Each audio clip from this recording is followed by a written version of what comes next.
Vamos fazer uma oração. Oração. Vamos fazer oração? Em pé ou sentado? Sentado?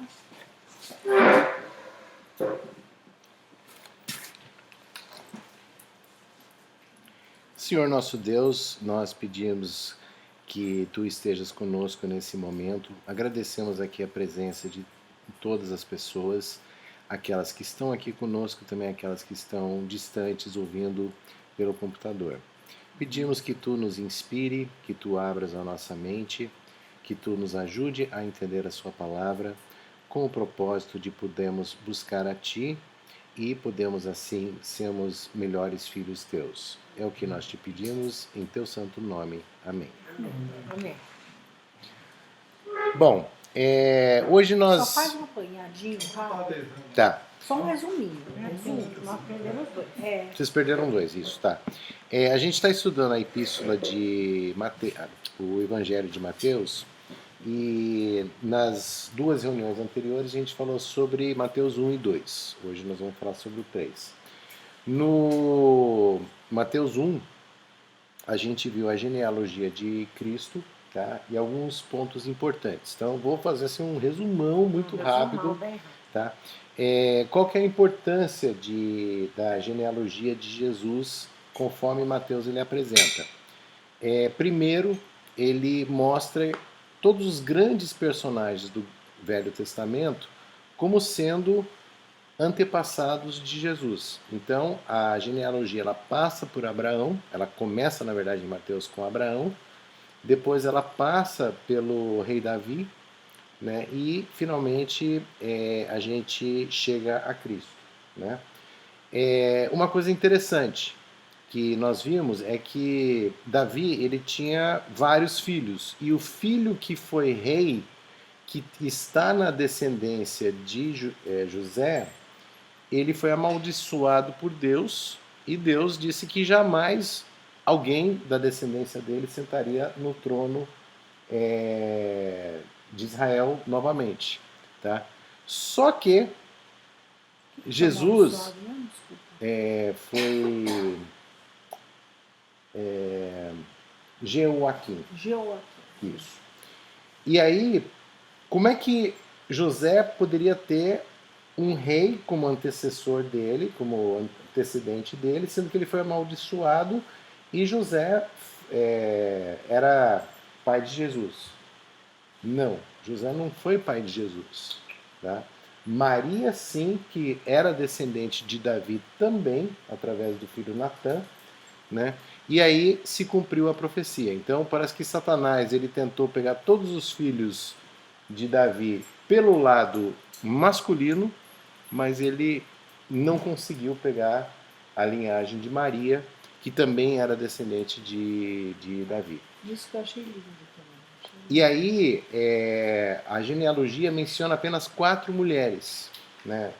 Que são Tamar, tem Raabe, Betseba e Ruth.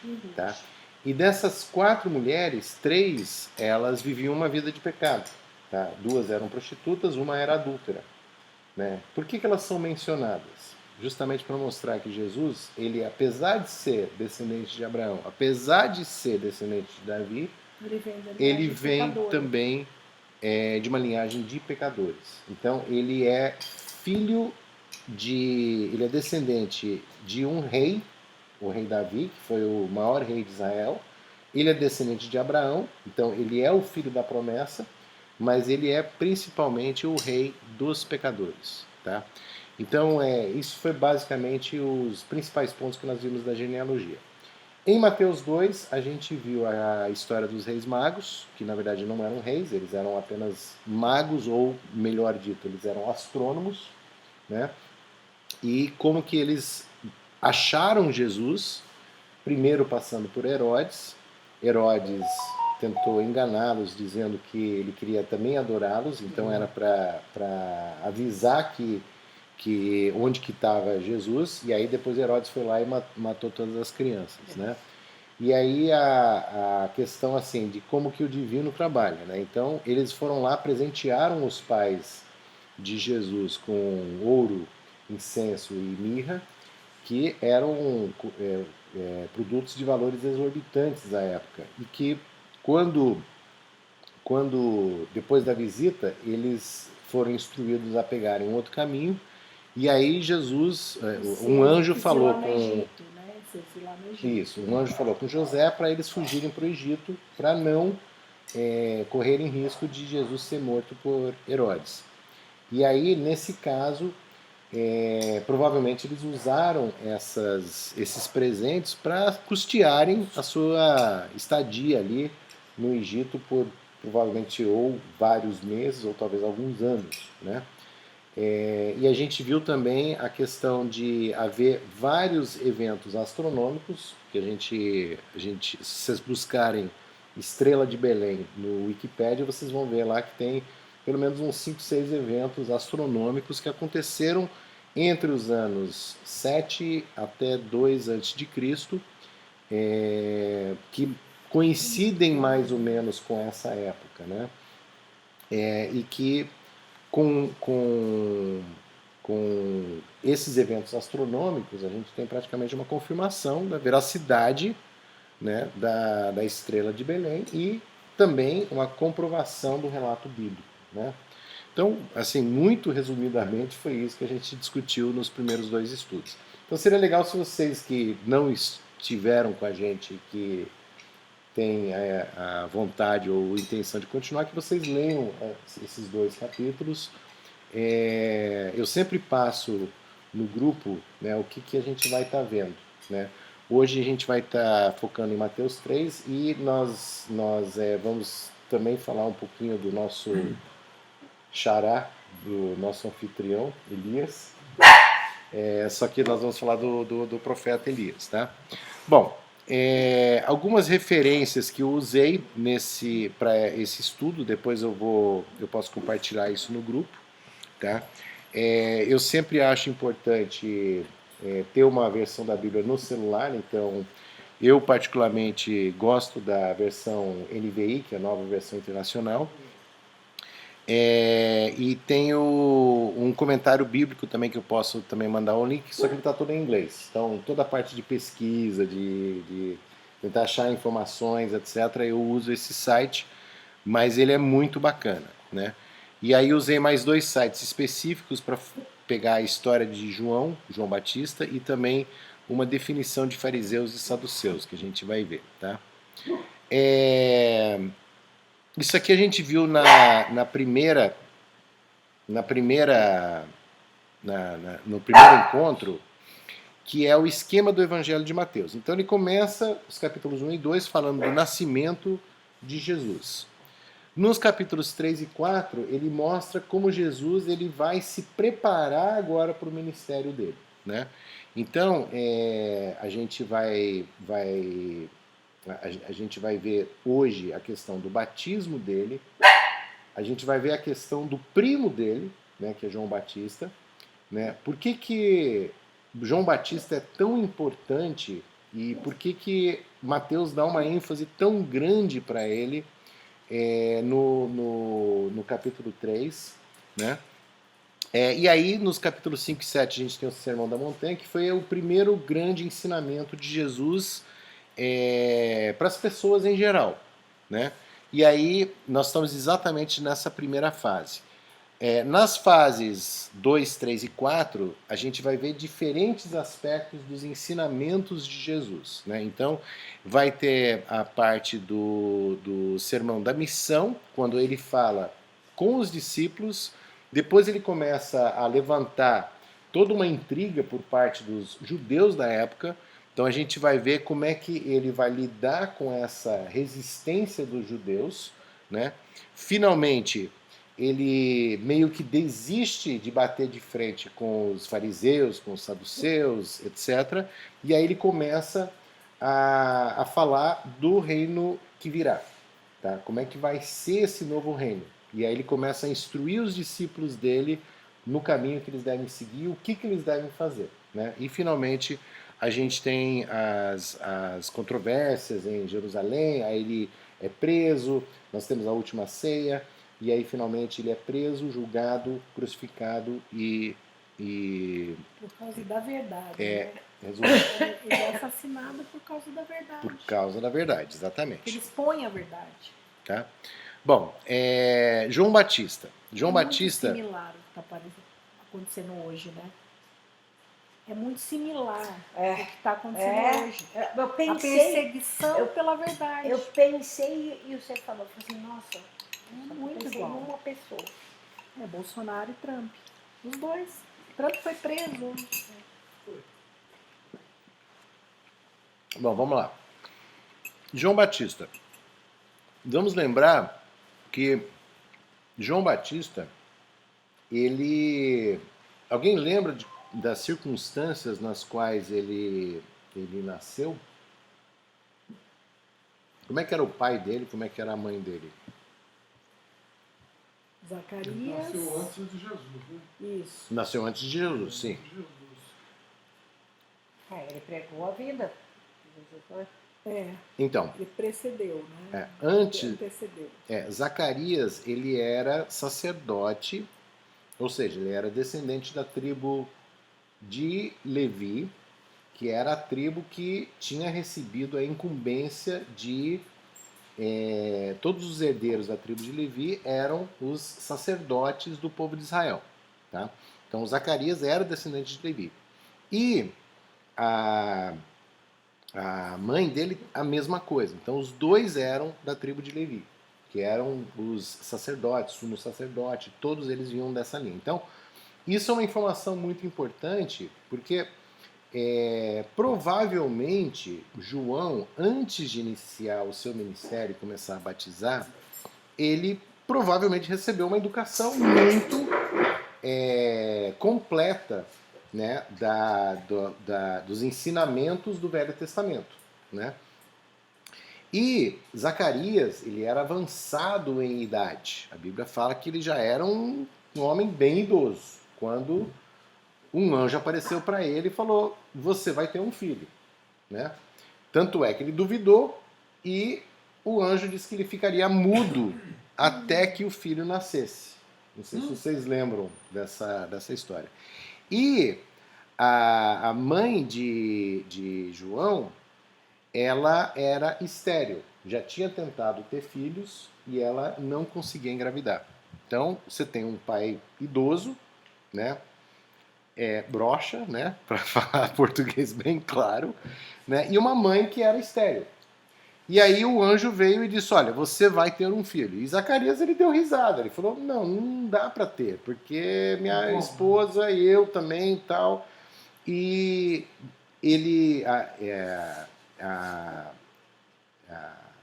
ela engravidou, né? E quando ele nasceu, eles perguntaram para ele como que vai se chamar. Esse relato está todo em Lucas, no Evangelho de Lucas.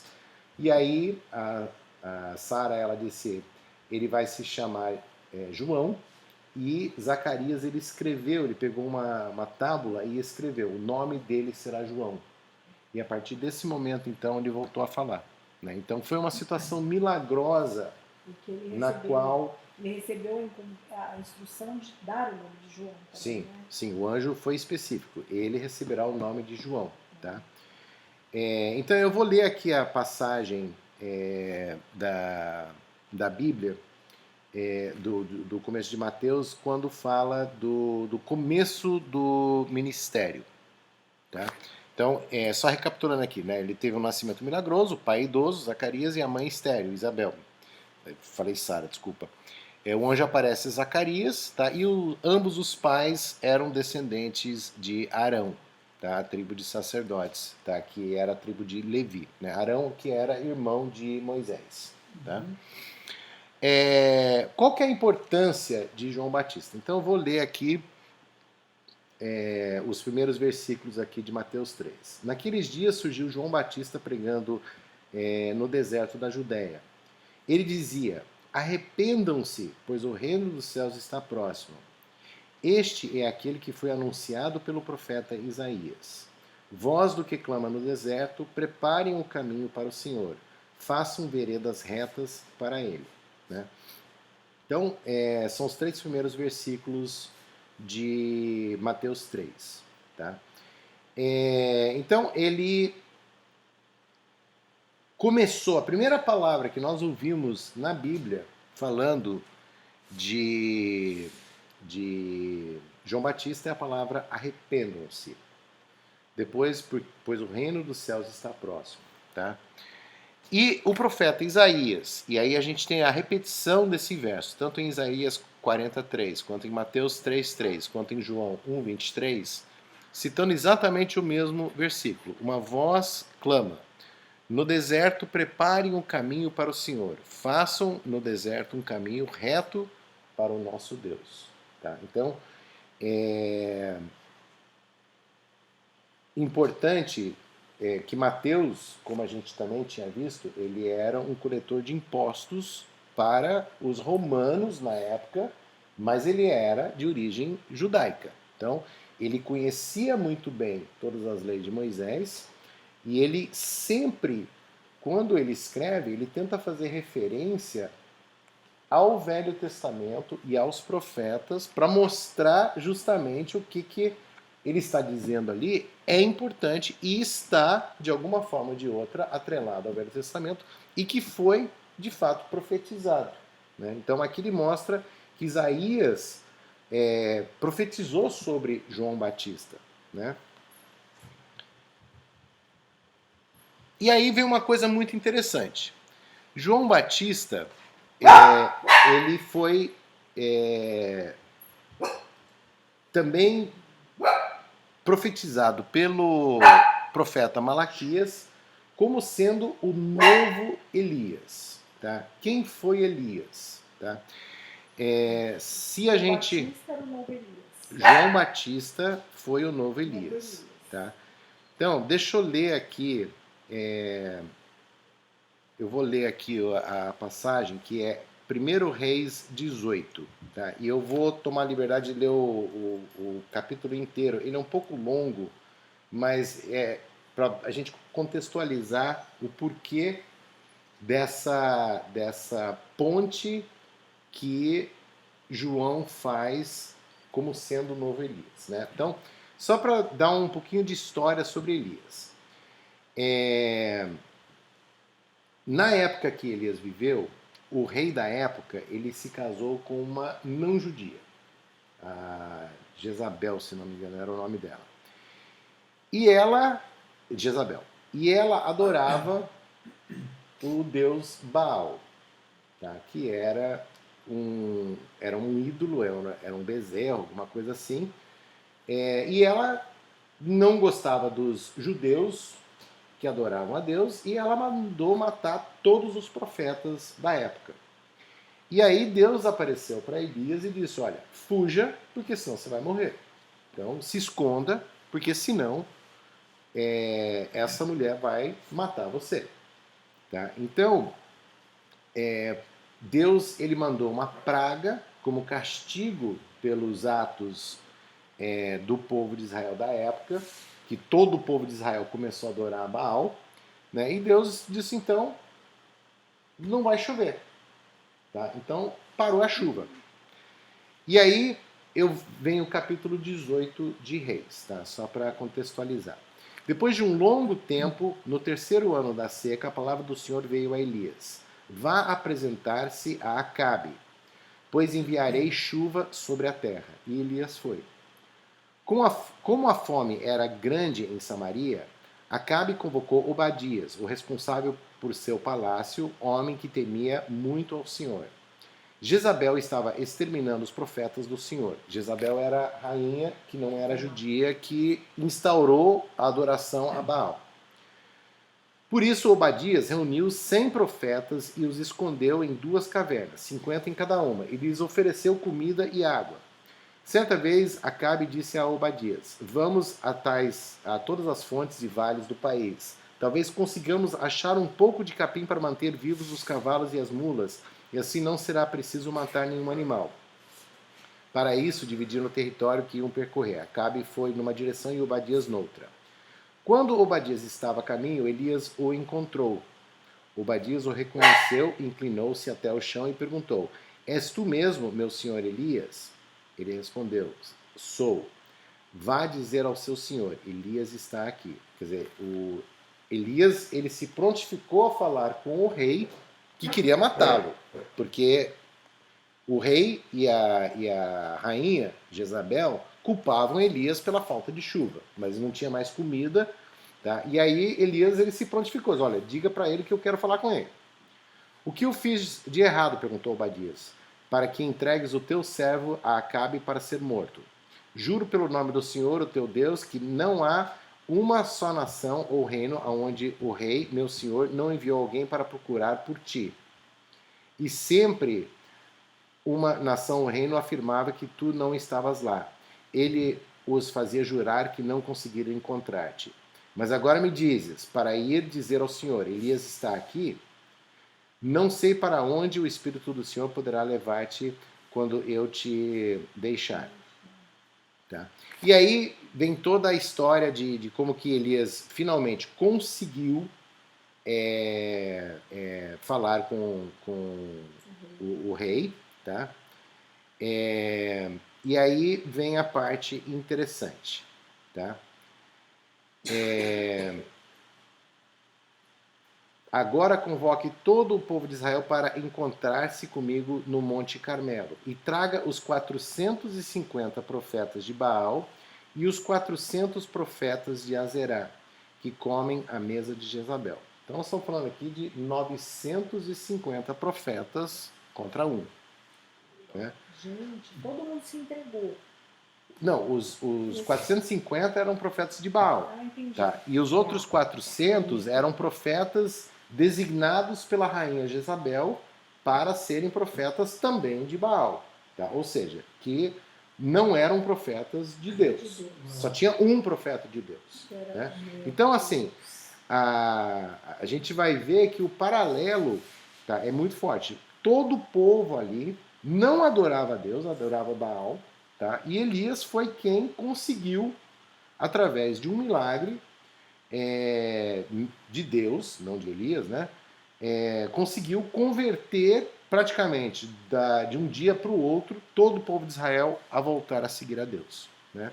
E o paralelo é justamente que João Batista foi anunciado, a vinda dele, o nascimento dele por um anjo, justamente para desempenhar o mesmo papel que Elias, que resgatou Israel para Deus. Né?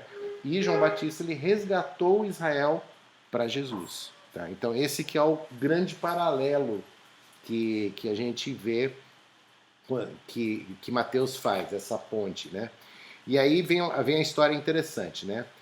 Eles trouxeram então os profetas, e aí mais adiante aqui, Elias disse aos profetas de Baal: escolham um dos novilhos e preparem-no primeiro, visto que vocês são tantos. Clamem pelo nome do seu Deus, mas não acendam o fogo. Então pegaram o novilho, e lhes foi dado e o prepararam. E clamaram pelo nome de Baal desde a manhã até o meio-dia. Ó Baal, responde-nos, gritavam, e dançavam em volta do altar que haviam feito.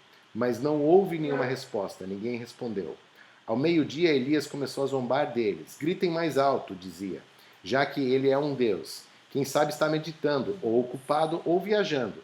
Talvez esteja dormindo e precisa ser despertado. Nossa, Elias? Elias começou a debochar deles. Eram 950 Parente do tio Elias. contra Elias.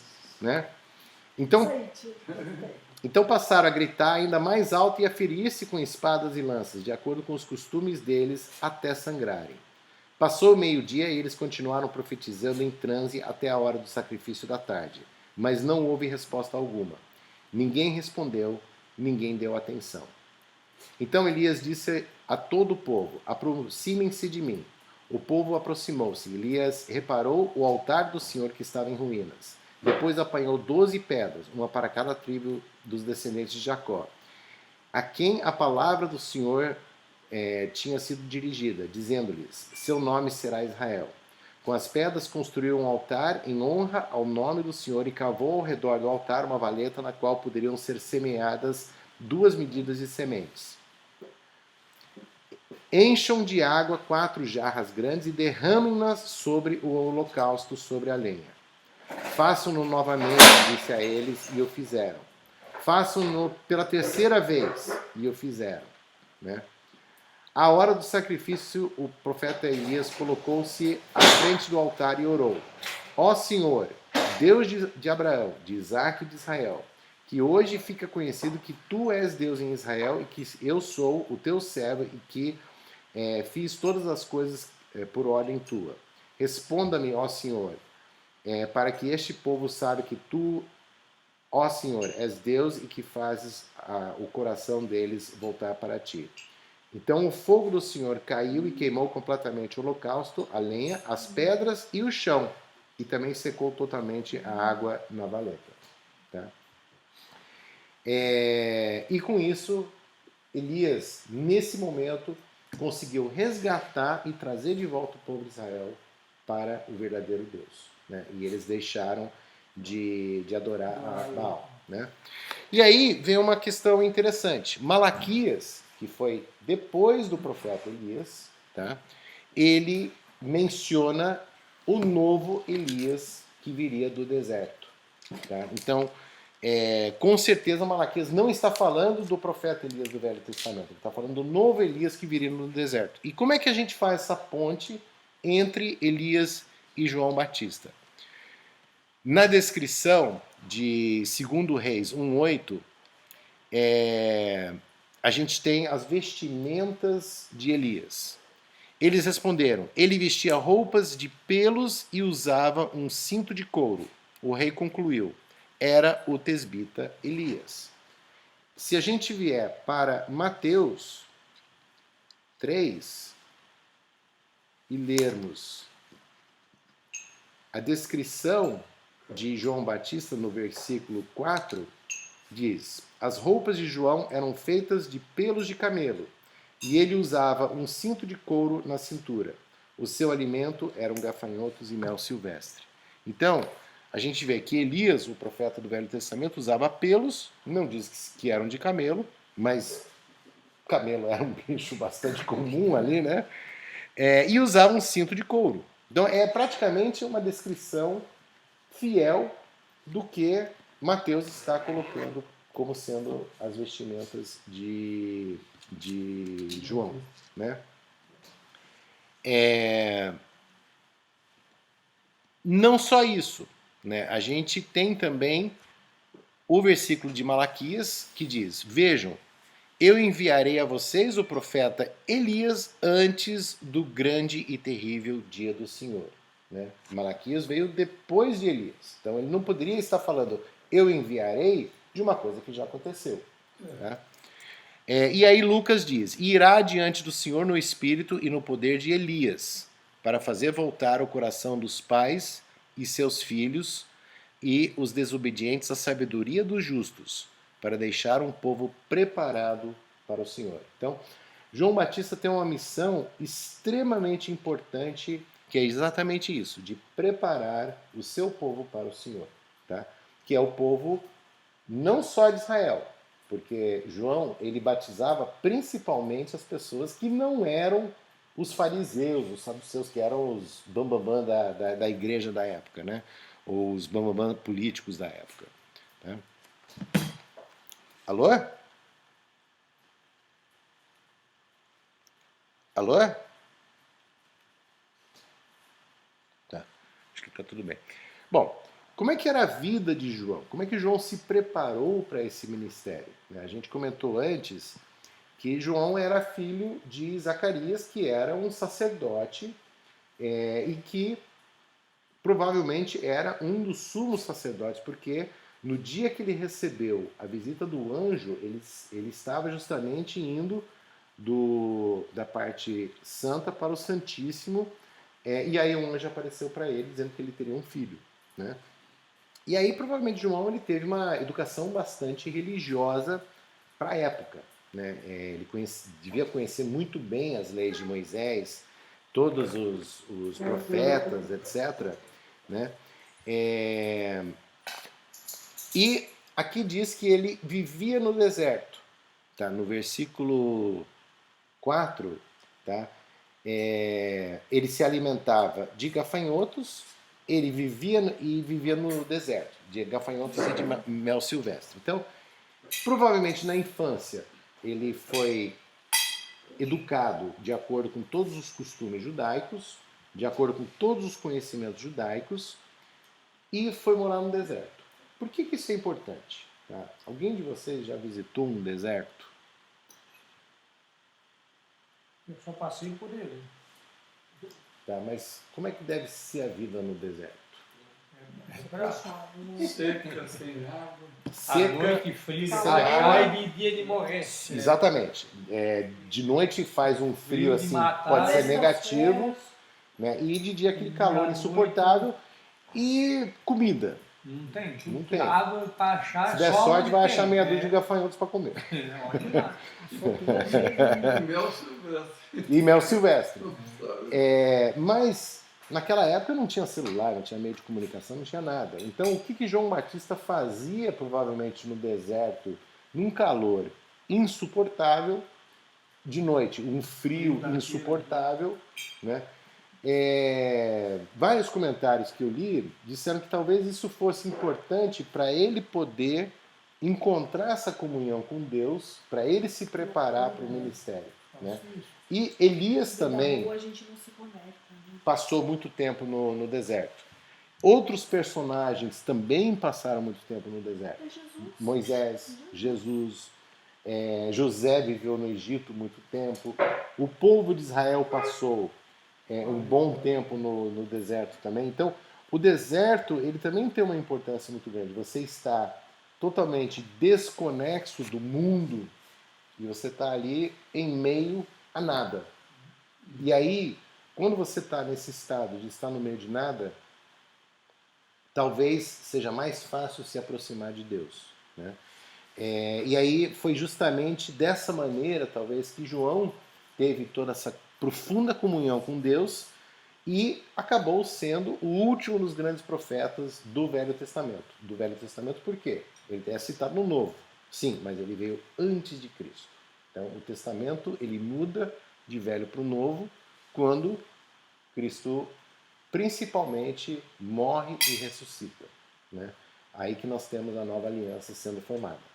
Então, João Batista ele foi o último grande profeta que anunciou a vinda de Cristo, e Elias, de uma forma paralela, ele trouxe o povo de Israel do paganismo para o verdadeiro Deus, né, com a mesma simbologia que João trouxe o povo de Israel para Cristo. Tá? Bom, e aí João ele começa o ministério dele, a primeira palavra que ele profere é a palavra arrependam-se. Tá? Isso é muito importante. Tá? A gente vai ver essa palavra sendo usada pela primeira vez. Não é possível agradar a Deus, né, nessa passagem? Exato. Todos os grandes personagens do Novo Testamento começam o seu ministério usando essa palavra. Então, aqui a gente tem João Batista, em Mateus 3,2, ele diz: arrependam-se porque o reino dos céus está próximo. Jesus, a primeira palavra que ele proferiu, em Mateus 4,17, daí em diante Jesus começou a pregar: arrependam-se, pois o reino dos céus está próximo. Os discípulos, tá? Em Marcos 6,12, eles saíram e pregaram ao povo que se arrependesse. Tá? Jesus para os discípulos, e lhes disse: está escrito que o Cristo haveria de sofrer e ressuscitar dos mortos no terceiro dia, e que em seu nome seria pregado o arrependimento para perdão de pecados de todas as nações. O primeiro sermão cristão, ou seja, pós-Cristo. Pedro respondeu: arrependam-se e cada um de vocês seja batizado em nome de Jesus Cristo, para perdão dos seus pecados, e receberão o dom do Espírito Santo, em Atos 2,38. E finalmente Paulo, em Atos 26,20. Preguei em primeiro lugar aos que estavam em Damasco, depois aos que estavam em Jerusalém e em toda a Judéia, e também aos gentios, dizendo que se arrependessem e se voltassem para Deus, praticando obras que mostrassem o seu arrependimento. Tá? Então, a primeira palavra extremamente importante de João Batista foi que as pessoas se arrependessem. E aí vem a pergunta: se arrepender exatamente do quê?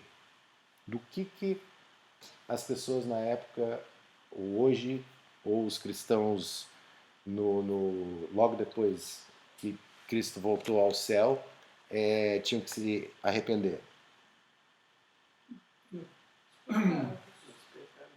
Oi, você quer falar alguma coisa, Olinda? Sim, só tá a tela mesmo, Linda.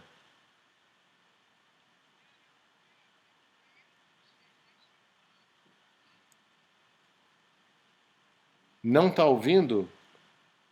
Alô? Peraí.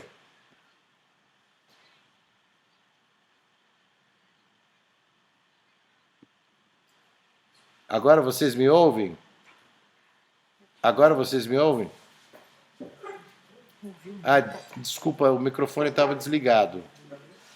Muitos não ouviram muito. Tá, agora vocês conseguem ouvir.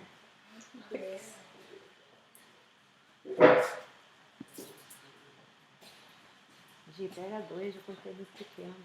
Tá, você continua ouvindo agora, Olinda? Tá. Não tem que repassar para ele? Legal. Onde que vocês pararam de ouvir?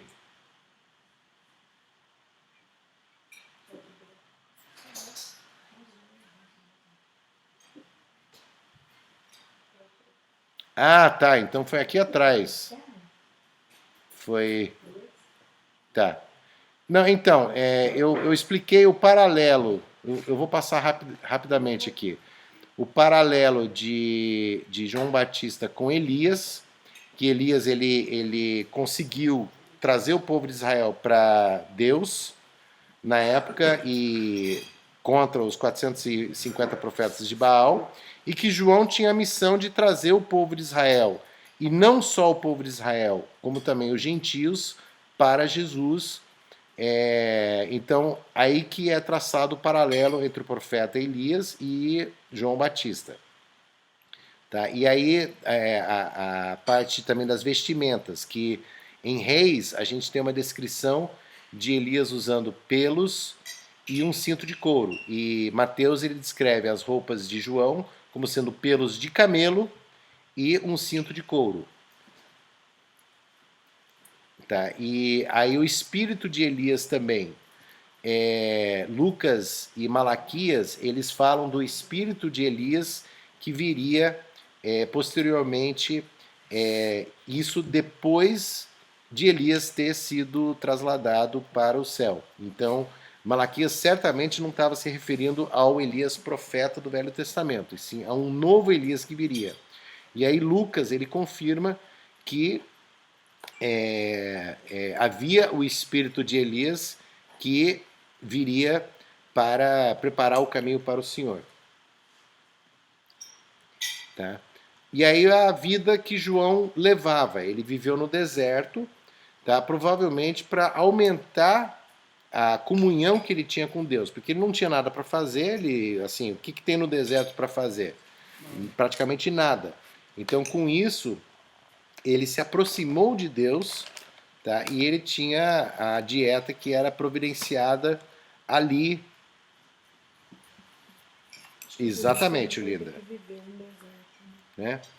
E aí João ele começa o evangelho dele, ele começa o ministério dele com a palavra arrependam-se.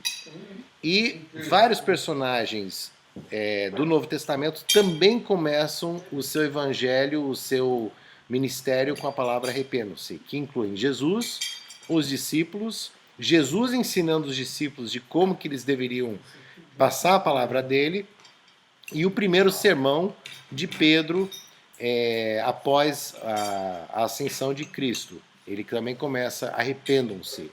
E Paulo também, descrevendo o ministério dele, ele diz que ele pedia para todas as pessoas se arrependerem e que se voltassem para Deus. Então, o primeiro grande passo nos ensinamentos de João era que as pessoas tinham que se arrepender e voltar para Deus. Tá? E esse arrependimento, ele é exatamente... desculpa ter corrido um pouco, Linda e Frank, mas eu só eu fiz um apanhado geral. A gente tinha já apresentado essa parte, mas vocês continuam me ouvindo agora, né? Ah, legal, legal, tá? E aí, do que as pessoas precisam se arrepender? Do que nós precisamos nos arrepender para que a gente possa ter essa comunhão com Deus? Pecado, né? Do pecado, Pecado. tá?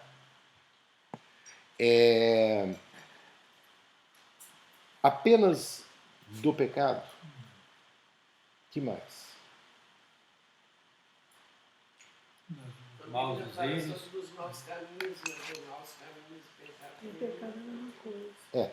Eu acho que a mensagem principal é uma vida sem Deus também. Sem Deus, Né? Um Então, afastamento, né? não necessariamente a pessoa tem que estar em pecado para se arrepender, mas o principal arrependimento, as pessoas não conheciam a Cristo.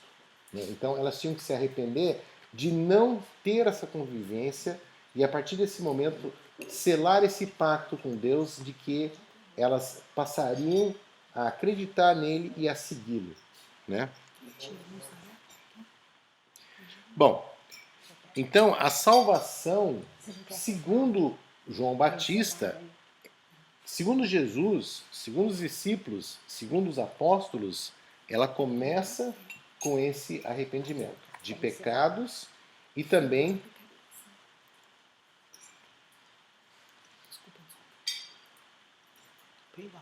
Não, tudo bem. Começa com esse arrependimento dos pecados e também do arrependimento de nós não estarmos com Deus. Tá? E por que arrepender-se? Tá? João ele coloca aqui, porque o reino dos céus está próximo. Tá? Então ele era o precursor que estava anunciando a chegada do Messias. Né? E ele sabia dessa proximidade. Né? E aí também, este é aquele que foi anunciado pelo profeta Isaías. Voz do que clama no deserto, preparem o caminho para o Senhor, façam veredas retas para ele. Então, João Batista, ele foi anunciado que ele viria logo antes de Jesus. Por isso que ele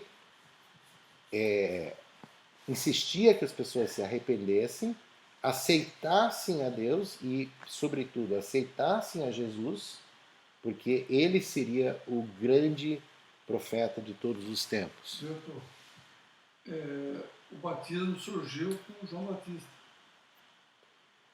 Então, parece que haviam alguns costumes judeus em que, quando uma pessoa que não era judia de nascença queria aderir ao judaísmo, os judeus tinham uma cerimônia de purgar essa pessoa dos seus velhos costumes, para então ela se tornar uma pessoa aceita pelo judaísmo. Então, já haviam algumas tradições religiosas dentre os judeus para batismo de gentios. Tá? Mas na Bíblia, sim, João Batista é quem introduz o batismo. Então, Sim. porque ele pregava o arrependimento e depois o batismo. Né? Sim, sim. Tem um passo que vem antes do batismo, tá? A gente já vai ver isso daí, tá? Bom, e João Batista, se a gente lê aqui o versículo 5 de Mateus, diz o seguinte: a ele vinha gente de Jerusalém, de toda a Judéia e de toda a região ao redor do Jordão. Entende-se do rio Jordão. Né? Então, daquele mundo, naquela época, era praticamente um impacto gigantesco o ministério dele. Então, ele era muito conhecido, ele foi amplamente reconhecido pelas pessoas da época, tá? E praticamente todo mundo conhecia João Batista, até Herodes, porque Herodes mandou prendê-lo depois em função disso, né? E a gente vê também em Atos 18, 25, fora instruído no caminho do Senhor e com grande fervor falava e ensinava com exatidão acerca de Jesus, embora conhecesse apenas o batismo de João. Então, em Atos, as pessoas ainda faziam referência ao batismo de João. Tá? E, novamente, em Atos, Paulo. Então, que batismo vocês receberam? Perguntou Paulo. O batismo de João? Responderam eles. Disse Paulo: o batismo de João foi um batismo de arrependimento. Volta naquilo que a gente falou antes. Paulo agora dizendo, João pedia para as pessoas se arrependerem e então serem batizadas. Mas tem um passo que vem antes do batismo também. Ele dizia ao povo que cresce naquele que viria depois dele, isto é, em Jesus. Ouvindo isso, eles foram batizados no nome do Senhor Jesus. Né? E aqui vem, assim, hoje não é o foco da questão, mas esse ponto aqui, em algumas religiões, ele é bastante controverso. Então você tem o batismo de João e você tem o batismo de Jesus. Então, qual que é o batismo correto? Bom, Paulo está dizendo aqui que o batismo em Jesus, o batismo, nós temos que ser batizados na figura de Jesus. Oi, Olinda.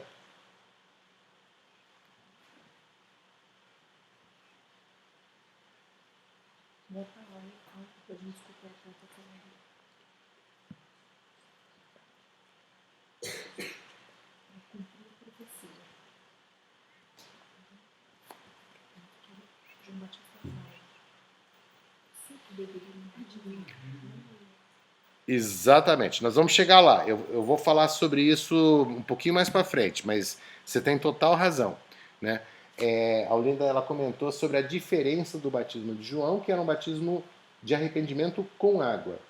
E mais para o final do capítulo 3 de Mateus, a gente vai ver que o próprio João disse que Jesus veio batizar com fogo, tá? As pessoas. Bom, só para a gente vislumbrar. Aqui embaixo está Jerusalém, isso aqui é um pedaço do atual país de Israel, que também era Israel da época. Aqui nós temos Jerusalém, a cidade de Belém está aqui embaixo. Jesus, ele cresceu em Nazaré, que fica aqui em cima, tá? E aqui é a região da Galileia. Desculpa, tá? Aqui é a região da Galileia. Então, Herodes, que era o rei, ele ficava aqui em Jerusalém, Jesus nasceu em Belém, eles fugiram para o Egito, que fica aqui embaixo, né? E depois, quando voltaram do Egito, Jesus foi criado na cidade de Nazaré. A gente viu lá em Mateus 1 que Jesus seria chamado de Nazareno, isso foi profetizado. E aí, a região da Galileia, que foi onde aconteceu boa parte do ministério de Cristo, né? Então, todas as grandes pregações ocorreram nessa região e só no final de Mateus, no final da vida de Jesus, é que ele veio para Jerusalém, né? E o Rio Jordão, que ele passa aqui, nós temos esse lago aqui, que é o Mar Morto, e aqui em cima nós temos o Mar da Galileia, tá? E o Rio Jordão, ele atravessa e corta e interliga esses dois mares, ou lagos, né? São mares relativamente pequenos. E aqui o mar Mediterrâneo, tá? Então, só para a gente se situar geograficamente, tá? Eu como engenheiro preciso sempre falar dessas coisas, né? Bom, e aí nós chegamos à segunda e terceira parte do ministério de João, né? Então, o primeiro grande passo era o arrependimento. E aí no versículo 6, ele fala do segundo e terceiro passo, tá? Confessando os seus pecados, eram batizados por ele no Rio Jordão. Então, o segundo passo era a confissão de pecados, tá? É aquela confissão da Igreja Católica? O que vocês acham? O que é confessar pecados? Você tem que contar. Reconhecer. É o reconhecimento. Você e Deus, né? Tá? Você e Deus, sim.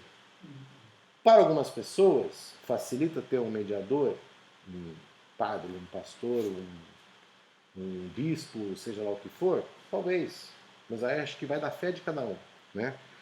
De alguma forma, nós temos que verbalizar que não adianta dizer, não, sim, eu me arrependi, beleza. E aí eu vou e continuo seguindo no mesmo caminho. Então, a confissão é uma confirmação para nós mesmos, perante Deus, de que nós reconhecemos aquilo especificamente como sendo algo que nós não queremos mais.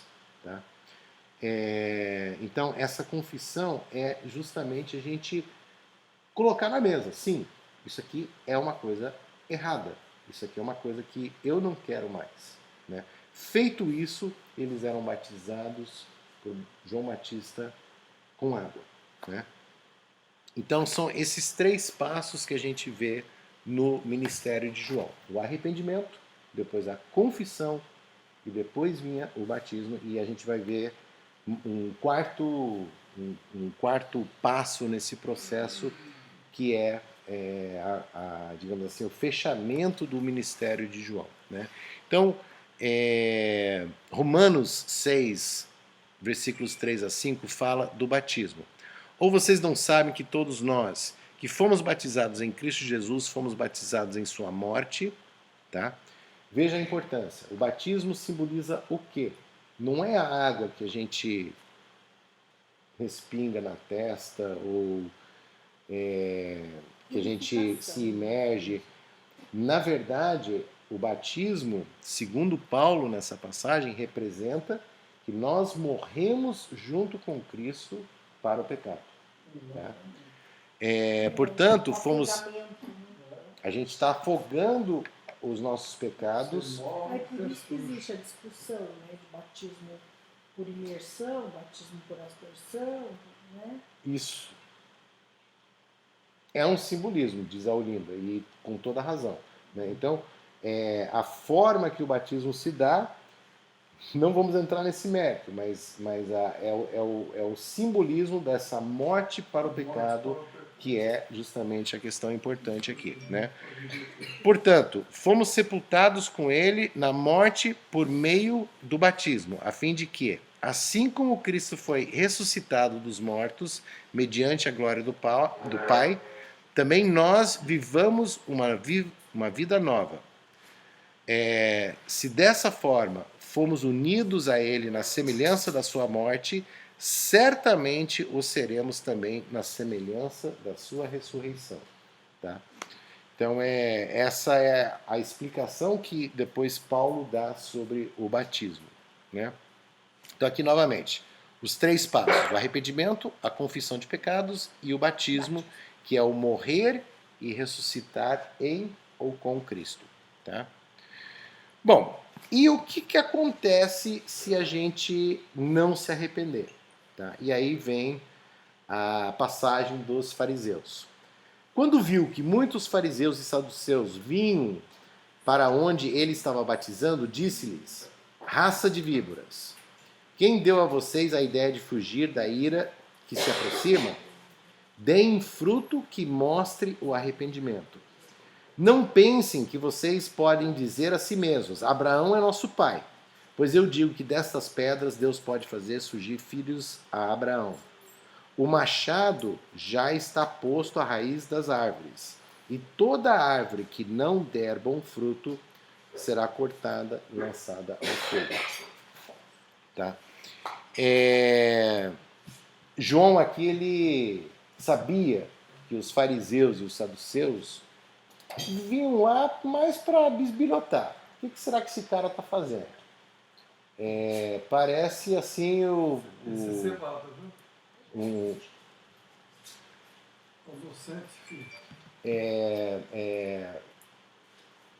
chegou.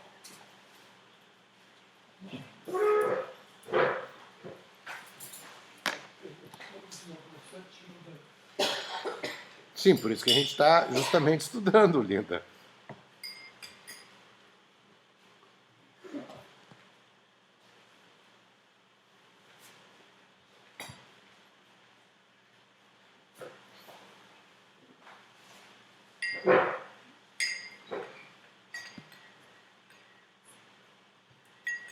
Exato. Aurélio está dizendo que é um simbolismo que, assim, se a árvore não produzir bons frutos, ela será cortada, ela será arrancada, né?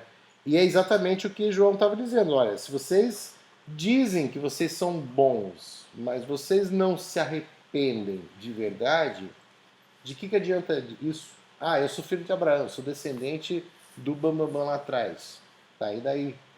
Deus, com o poder dele, ele é capaz de fazer qualquer coisa.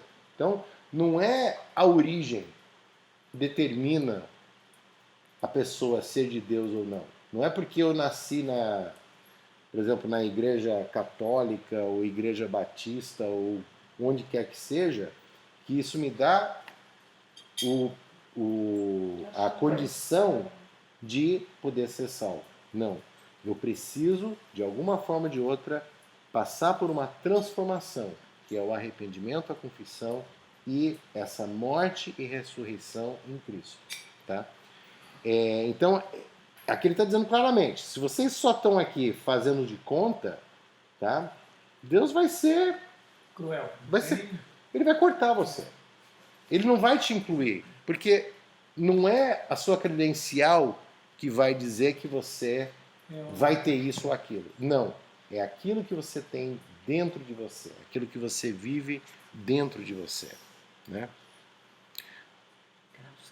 Graças a Deus. Né? E quem eram os fariseus e saduceus? Acho que isso aqui faz um paralelo muito forte com os nossos tempos. Até uma tabelinha. Os saduceus, eles eram ligados à vida no templo. A maioria homens ricos e não acreditavam na existência dos anjos. Então eles eram os nobres, digamos assim, ou talvez assim, a sociedade classe A, talvez A e B, né? Os fariseus, eles eram aqueles que batiam no peito, nós conhecemos a lei de Moisés melhor do que ninguém. Nós seguimos tudo que Moisés ensinou. À risca. Então, assim... Cumpridores da lei. Eles eram cumpridores da lei, mais nada. Mas cumprir a lei era o quê?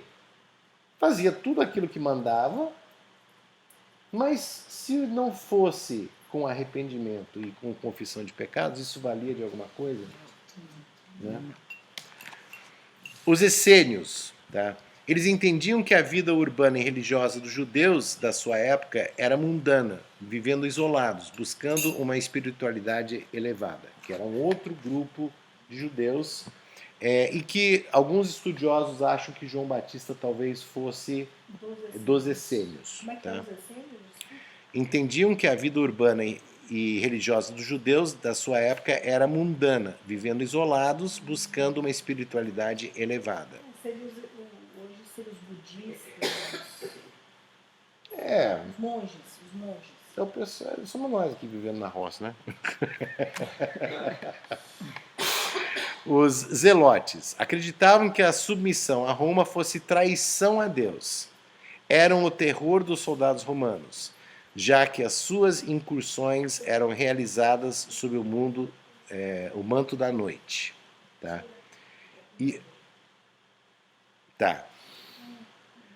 Herodianos tinham características de agremiação partidária, apoiando a dinastia de Herodes e que deviam seu poder às forças romanas de ocupação. Então, se a gente pegar e analisar, eram os republicanos, o pessoal do PL, os petistas, estava tudo aqui. Né? Tinha o pessoal do PSDB. Assim, isso era dentre os próprios judeus. Eles tinham as suas facções e partidos. E os que mais se achavam eram os fariseus, não, porque nós seguimos a lei de Moisés à risca, e os saduceus, que eram os ricos, eram os bambambam da época. Tá? E João falou especificamente se dirigindo a esses dois grupos. Não sei se está prestando atenção. Então tá bom. Estou arrumando o caminho. Tá. E aí vem a questão importante. Qual que era a diferença entre o batismo de João e de Cristo? Tá? João foi muito claro quando ele disse: eu os batizo com água para arrependimento, mas depois de mim vem alguém mais poderoso do que eu, tanto que não sou digno nem de levar as suas sandálias. Ele os batizará com o Espírito Santo e com fogo. Né? João, que era um cara extremamente bem conhecido, né? Daquele mundo, daquela época, digamos assim, que todo mundo conhecia ele. O cara estava todo dia no noticiário, provavelmente. O Lula da vida. Era um O Lula da vida. Bolsonaro Não, da vida. Não era Lula, não. Aquele é vagabundo, mas conhecido por todo mundo. Ele era conhecido Ele era Bolsonaro. amplamente. Tacava nos olhos e falava a verdade, no nariz. Ele era, assim, não tinha papo na língua, não. Né? Bolsonaro. E ele se colocando numa posição de não ser digno de levar as sandálias de Jesus. Então ele reconhecia, apesar dessa popularidade toda, né, que ele era um mero instrumento na mão de Deus para preparar caminho para Jesus. Né? Então, talvez ele tenha aprendido isso naqueles anos que ele viveu no deserto. Talvez ele tenha aprendido isso com os ensinamentos do pai, que era sacerdote. Talvez ele tenha feito a ponte dos anos que ele passou no deserto, junto com os ensinamentos do pai, para chegar à conclusão que ele não era nada. Deus estava concedendo uma oportunidade para ele preparar o caminho para então anunciar a chegada de Jesus. Né? E Jesus viria então batizar com o Espírito Santo e com fogo. Né? E a gente vai ver um pouquinho mais a fundo essa questão agora do batismo de Jesus. O poder de Cristo. No versículo 12 diz que ele traz a pá em sua mão e limpará sua eira, juntando seu trigo no celeiro, mas queimará a palha com fogo que nunca se apaga. E eu confesso que eu não sabia do que estava falando isso, mas eu resolvi pesquisar e eu achei essa foto aqui que ilustra o que é uma eira. Né? Eira nada mais é do que um pátio em que, na época, eles cortavam o trigo, né? E não só o trigo, né? A gente tem a parábola do trigo e do joio. As duas sementes são muito parecidas, tá? A planta é muito parecida, mas aí você só consegue realmente diferenciar quando atinge maturidade. O grão é muito parecido do trigo e do joio. Né? E aí o que eles faziam? Eles pegavam tipo um garfo, jogavam para o alto, o vento soprava a palha, levava embora e os grãos caíam em cima da eira, que é esse pátio aqui onde está o moço aqui em pé. Então ele está fazendo exatamente isso, ele está pegando toda a palhada, contendo também o grão, jogando para cima, o vento sopra e os grãos eles caem. Tá? E aí a gente consegue ter uma compreensão melhor. Então Cristo traz a pá em sua mão.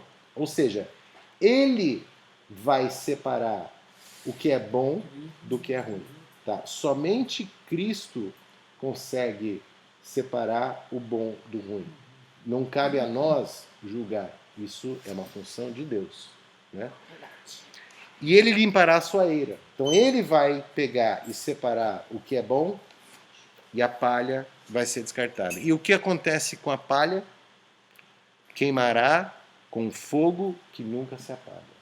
Então assim, a justiça, por mais injusto que possa parecer uma situação, a justiça virá, mas a justiça caberá a Deus, através de Cristo. Então, essa passagem tem uma mensagem muito forte, dizendo que Jesus, embora a missão dele tenha sido nos salvar, mas a outra parte da missão dele também é batizar com fogo. Então, se a gente batiza ouro com fogo, o que sobra? O ouro puro. Se a gente batiza com fogo qualquer coisa, o que sobra é o que é a essência que a gente quer extrair. Então, esse fogo, ele tem um poder purificador. Então, se nós estivermos do lado correto desse fogo, nós seremos purificados. E se não estivermos, nós seremos como uma palha que se queimará. Né? E, finalmente, a gente chega já na parte final, que é o batismo de Jesus. Então Jesus veio da Galileia ao Jordão, tá? Voltando lá ao nosso mapinha, Galileia, região, e o Rio Jordão, que interliga esse laguinho aqui na parte inferior do slide à parte superior. O lago inferior é o Mar Morto e o lago superior é o Mar da Galileia, né? Oi, Olinda.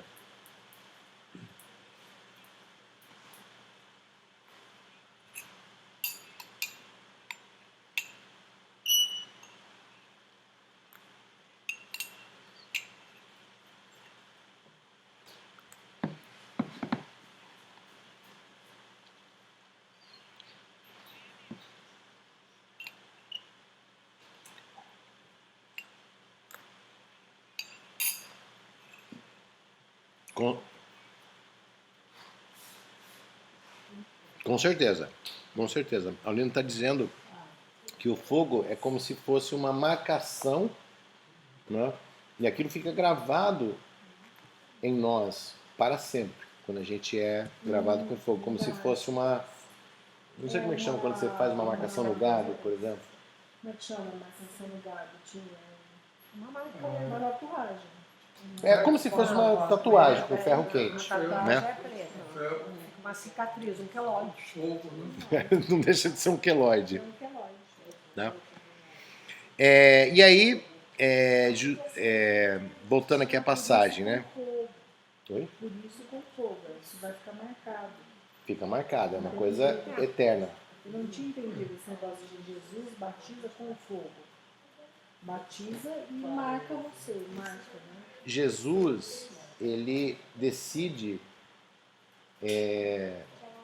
se a pessoa acredita ou não nele, né? Se a pessoa não acredita, é a palha que ela vai queimar no fogo eterno. Se a pessoa acredita, é o trigo que ele separa para si, e aí ele vai marcar a gente e purificar a gente com fogo. Né? Oi? E vai viver eternamente. E vai viver eternamente, né?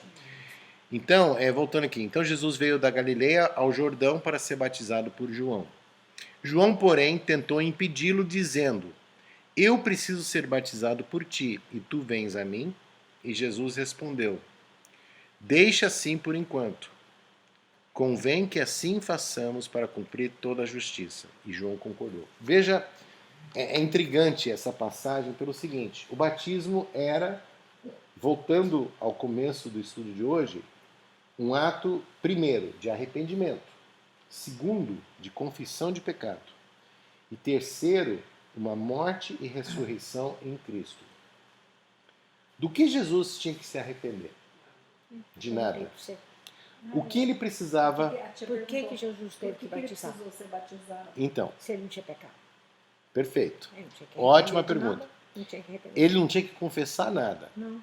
E ele também não precisava morrer e ressuscitar por ele mesmo. Ele precisava morrer e ressuscitar por nós.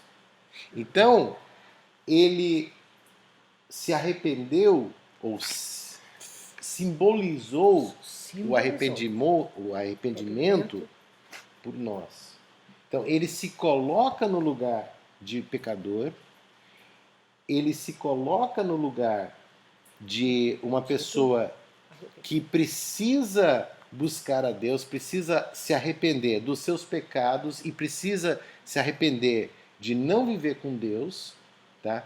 Para ir confessar e tornar público esse voto, esse laço que ele tem com Deus.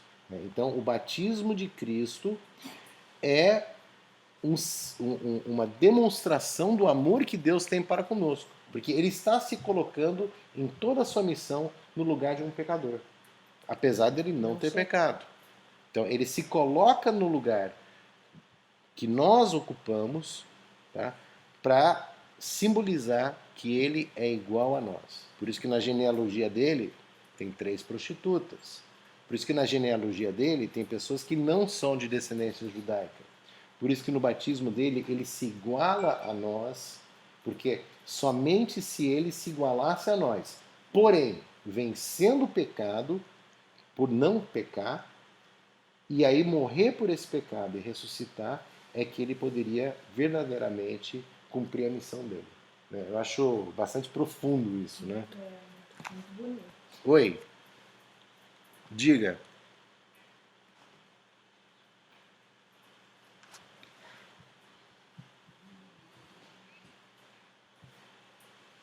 Sim.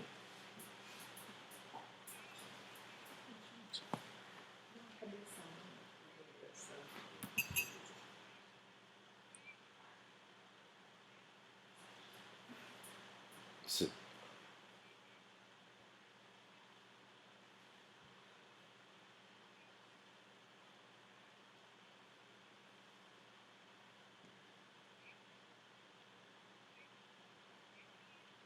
Com certeza. Com certeza. Com certeza. Alguém está dizendo que com Cristo a gente ressuscita a nossa fé. Então a gente volta a gozar do privilégio de ter acesso ao reino de Deus, né? Então, quando Jesus ele fala sobre essa questão de cumprir toda a justiça, né? Ele está dizendo, João, eu sei que você sacou, eu sei que você entendeu, que eu não preciso disso. Mas esse simbolismo é extremamente importante, porque eu estou me igualando aos pecadores para deixar a missão 100% em linha com o que as pessoas precisam passar e eu estou tomando todos os passos de um pecador, apesar de não viver em pecado. Né? Um exemplo. E aí João concordou, tá? Porque ele entendeu que Jesus estava querendo simbolizar ele ser igual aos pecadores. Né? Muito bem. E aí, chegando já ao finalzinho. E aí, depois que Jesus foi batizado, saiu da água. E naquele momento os céus se abriram e ele viu o Espírito de Deus descendo como pomba e pousando sobre ele. Né? Então, Deus reconheceu aquele ato como sendo algo extremamente importante no ministério de Cristo. Né? Ele se igualou a todo e qualquer pecador. Ele, naquele momento, se lavou dos pecados que nós cometemos. Né? E Deus concordou que aquilo era um ato realmente divino de Cristo. Né? Jesus, naquele momento, ele lavou os nossos pecados, lavou aquilo que nós carregamos, da qual ele não tinha culpa nenhuma. Né? Ele poderia perfeitamente dizer, não, é um simbolismo, vou pular essa etapa, vou para a próxima. Não, ele fez questão de passar por aquilo por nós. Né? E aí, finalmente, o que é esse Espírito Santo? Né? A gente tem aqui várias referências. O Espírito Santo desceu sobre ele em forma corpórea, como pomba. Isso em Lucas. E aí a voz dizendo, Tu és meu filho amado, em ti me agrado. Em Atos, em Pentecostes, né, estavam todos reunidos num só lugar. De repente veio do céu um som, como de um vento muito forte, e encheu toda a casa na qual estavam assentados, e viram o que parecia línguas de fogo que se separaram e pousaram sobre cada um deles. Né? E aí, finalmente, em João. Então, João deu o seguinte testemunho: Eu vi o Espírito descer do céu como pomba e permanecer sobre ele. Eu não o teria reconhecido se aquele que me enviou para batizar com água não me tivesse dito: Aquele sobre quem você vir o Espírito descer e permanecer, esse é o que batiza com o Espírito Santo. E eu vi e testifico que este é o Filho de Deus. Né? Então, a comunhão, né? Os apóstolos tiveram essa comunhão também, onde pequenas chamas desciam sobre a cabeça deles. Né? Era uma comunhão tão forte, uma comunhão tão intensa, tá? Que ela se expressava na forma de um pombo, com o Filho de Deus, e na forma de labaredas com os primeiros cristãos na época. Né? Então, faz a gente pensar e refletir como é que está a nossa comunhão com Deus. Será que a gente chega perto de poder ter uma comunhão tão forte? Né? É apenas um ponto de reflexão. Né? E aí, vem a quarta etapa do ministério de João. A gente viu as 3 primeiras, que era o arrependimento, a confissão de pecados, morrer e ressuscitar em Cristo e, finalmente, com a morte em Cristo, a gente recebe o dom do Espírito de Deus, né? Então, esse eu acho que é o tema central de Mateus 3 e essa narrativa em torno de João Batista. João Batista que foi o precursor, ele veio anunciar, prenunciar, né? Mas ele deixa uma mensagem muito forte de que ele estava fazendo tudo isso para demonstrar para a gente os passos importantes para a gente atingir a salvação, né? Então, que são esses 4 aqui: o arrependimento, a confissão, o reconhecimento dos pecados, morrer em Cristo através do batismo e, finalmente, viver em Cristo, ou viver com Cristo e assim receber o Espírito de Deus. Tá? É isso. Alguma dúvida?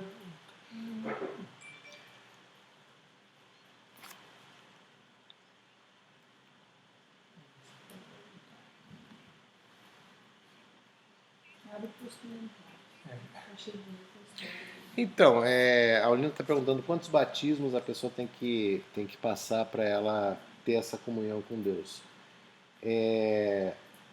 A gente vai entrar nesse tema mais para frente, Linda, mas o batismo é um reconhecimento desse processo de salvação, né? Então, pelo fato da gente batizar, quer dizer que a gente não vai pecar mais? Acho que não, tá? Porque a nossa natureza é de pecado.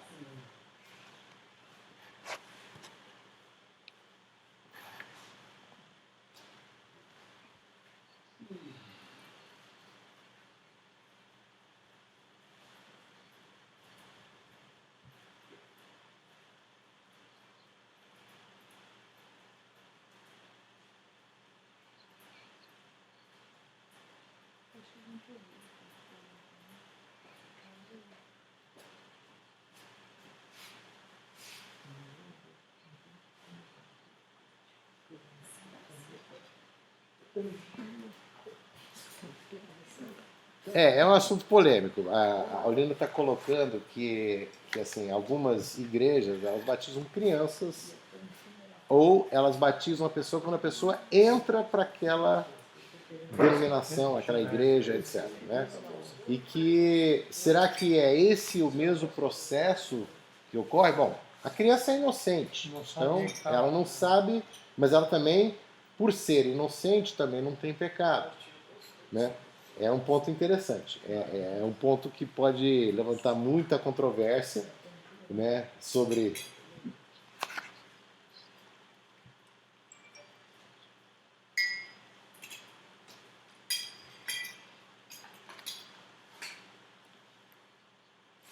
Sim, é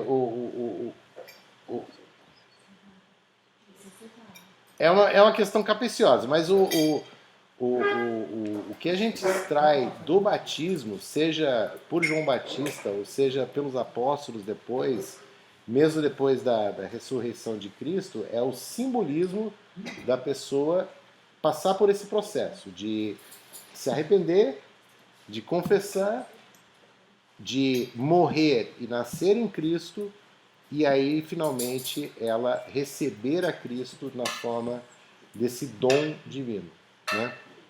Então, se é por o tipo de batismo, acho que em que momento que isso ocorre, desde que esse processo seja reconhecido pela pessoa e seja vivenciado pela pessoa, isso sim que é importante, né? Bom, mais alguma dúvida? Eu estou tranquilo. Jesus não batizou Vamos- ninguém, né? Oi? Jesus não batizou ninguém. Jesus não batizou ninguém. Jesus não batizou ninguém. Bem Né? observado. E o apóstolo Paulo, se não me engano, ele batizou uma pessoa. Uma pessoa. Né? Então, é uma questão que mais para frente a gente pode entrar nessa discussão. Né? Vamos terminar com uma oração? Vamos. Tá. Alguém se voluntaria? Quer orar, mãe? Então, Ronaldo. Tio, você ora para nós? Querido Deus, nosso Pai que está nos céus, queremos te agradecer a presença do nosso meio, o estudo da tua palavra. Queremos que o Senhor, tudo que foi falado aqui, Pai, seja para o nosso fortalecimento na fé, podemos se dedicar mais a tempo a estudar a tua palavra. Abençoe a todos aqui presentes, e aqueles também que não vieram, que possam também ser guiados por ti. Eu peço e agradeço por Jesus. Amém. Amém. Amém. Amém.